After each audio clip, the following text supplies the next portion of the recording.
साहब ने ना मलक नासर साहब ने ये K2 बेस कैंप का प्रोग्राम जो है ना वो कह रहे हैं कि हम तो छुट्टी भी है, बता दिया हाजी तो साहब को हाँ और बाकी तमाम जितने भी हाजी साहब से मुतल्लिका लोग हैं उनको भी हम बाखबर कर रहे हैं कि हाजी साहब की मर्जी है कि हम K2 बेस कैंप पे जाएं, हाँ लेकिन हमने हाजी साहब को बड़े वाज़ेह तरीके से बता दिया कि हम K2 बेस कैंप पे नहीं जाएंगे क्योंकि हमें ऐसा एडवेंचर नहीं पसंद।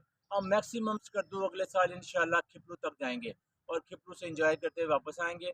हाजी साहब की चूँकि एंड तक जाना है K2 बेस कैंप तक, तो लिहाजा हाजी साहब जो है ना वो रावलपिंडी से ही एक अपनी नई टीम भी तश्कील देंगे जिसके साथ फिर वो आगे जाएंगे। तो उम्मीद रखते हैं कि हाजी साहब जरूर अपना शौक पूरा करें और अल्लाह के फजल से खैरियत इंशाल्लाह से वापस आएं।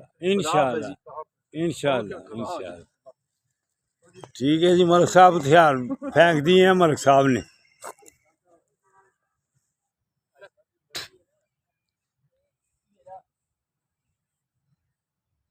अल्लाह को मंजूर हुआ तो हम इंशाल्लाह ताला जाएंगे जी, इंशाल्लाह इंशाल्लाह।